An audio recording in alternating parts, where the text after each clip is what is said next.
परवाणु के नरेयाल में स्थित एक उद्योग में दाढ़ी मूछ ना काटने पर नौकरी से निकाले गए 80 वर्कर्स को शुरू हुआ विवाद अब सुलझ गया है। कंपनी ने इन सभी कर्मचारियों को फिर से सशर्त नौकरी पर रख लिया है। श्रम निरीक्षक ललित ठाकुर की अध्यक्षता में कंपनी प्रबंधन और कामगारों की हुई बैठक में दोनों पक्षों के बीच में समझौता हो गया। कंपनी ने कुछ शर्तों के साथ इन सभी कर्मचारियों की नौकरी को बहाल कर दिया है। कंपनी की शर्त के अनुसार जो कामगार अपनी दाढ़ी मूछ नहीं काटेगा वो कंपनी का नॉन कोर एरिया में काम करेगा, जो दाढ़ी मूछ काटेगा वो कंपनी के कोर एरिया में काम करेगा। इसके लिए दोनों पक्ष तैयार हो गए हैं। ये मामला उस समय सुर्खियों में आया था जब कंपनी ने 26 अप्रैल को करीब 80 वर्कर्स को नौकरी से निकाल दिया था। हालांकि कंपनी में विवाद पिछले कई दिनों से चला हुआ था। प्रबंधन ने अपने सभी कर्मचारियों को निर्देश दिए थे कि वे अपनी दाढ़ी मूछ कटवा लें। जो ऐसा नहीं करेगा उसे नौकरी से निकाल दिया जाएगा। इसके लिए कुछ कामगार तैयार हो गए थे। करीब 80 कर्मचारियों ने इसका विरोध किया था। फिर कंपनी ने इन कर्मचारियों को नौकरी से निकाल दिया। कामगारों ने इसकी शिकायत श्रम निरीक्षक परवाणु से की। लेबर इंस्पेक्टर ने 25 अप्रैल को कंपनी का दौरा किया और कंपनी प्रबंधन को निर्देश दिए कि इस आधार पर वो कामगारों को नौकरी से नहीं हटा सकते। इस पर कंपनी उन्हें नौकरी पर रखने के लिए तैयार हो गई, लेकिन 26 अप्रैल को इन वर्कर्स के लिए गेट बंद कर दिए गए। इसके बाद फिर से लेबर इंस्पेक्टर के पास शिकायत हुई। उसके बाद वो फिर से आए और उसके बाद अंततः ये मामला सुलझ गया। 20 अप्रैल को मेरे पास कुछ कामगार आए थे। उन्होंने एक डिमांड चार्टर दिया था कि जी हमारे को दाढ़ी मूछ रखने के कारण हमारे को कंपनी से निकाला जा रहा है। कंपनी का कहना था कि भाई या तो आप दाढ़ी मूछ कटवा के आओ या फिर आपको कंपनी में नहीं माना जाएगा।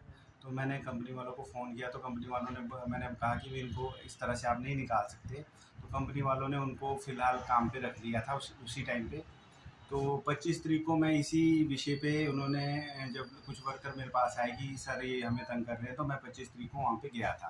तो 25 तारीख को मैंने दोनों पक्षों की बातें सुनी और दोनों को समझाया कि भाई आप इसको आपसी सहमति से आपने उससे कर सकते हो, उसको सुलझा सकते हो। लेकिन पता नहीं कंपनी वालों के मन में क्या है कि उन्होंने 26 तारीख से इन कामगारों का गेट बंद कर दिया।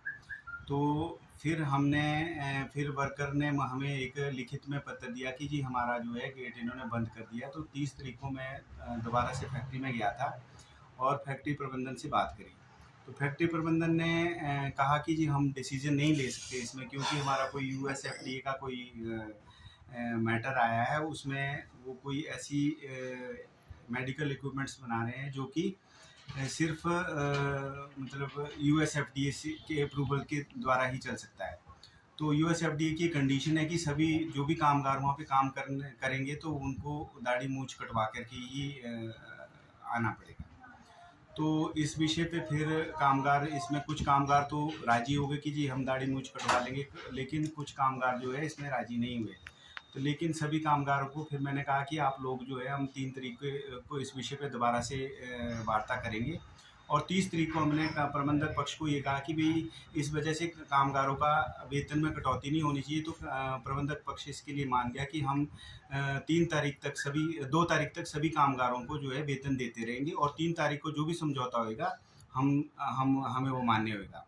अपनी अपनी ड्यूटी पे करेंगे। थोड़ी सी कंडीशन उन्होंने ये ज़रूर लगाई है कि भाई जो कामगार जो दाढ़ी मूछ कटवाएंगे उनको हम कोर एरिया में लगाएंगे और जो कामगार दाढ़ी मूछ नहीं कटवाएंगे वो थोड़ा नॉन कोर एरिया में लगाएंगे। और इसका जो है हम एक समझौता बनाएंगे और दोनों पक्ष जो है इस पर साइन करके इसको जो है मतलब सहमति बन गई है। मतलब आज की डेट में हमारा जो है ये डिस्प्यूट जो है रिजॉल्व हो गया है। अब कल से कामगार जो है अपने कार्य पे वापस आ जाएंगे। नमस्कार। पहले तो मैं सभी पत्रकार भाइयों को शुभकामनाएं देता हूँ कि आपके सहयोग से भी ये जो समस्या थी इसका समाधान हुआ। आज रिग्नानो कंपनी की तरफ से इनके ऑथराइज पर्सन आए हुए थे और इंटेक फेडरेशन की तरफ से मैं जो प्रदेश का अध्यक्ष हूँ विक्रम ठाकुर मेरा नाम है, मुझे इन्होंने ऑथराइज किया हुआ था। तो बड़ी सोच समझ के जो इनके लेबर इंस्पेक्टर है ललित ठाकुर जी, उनकी सूझबूझ तरीके से आज ये निपटारा कर दिया गया है। कल से जितने भी वर्कर हैं वो कंपनी में काम करने के लिए जाएंगे। सर अगर जी भविष्य में फिर भी इनको कुछ परेशानी की जाती है तो किस तरह का रहेगा? मुझे नहीं लगता कि अब आगे भविष्य में इस तरह की कोई समस्या आएगी। इस तरह से आज एक बड़ा सोच समझ के एक फैसला लिया गया है, तो आगे नहीं आ सकती इस तरह की कोई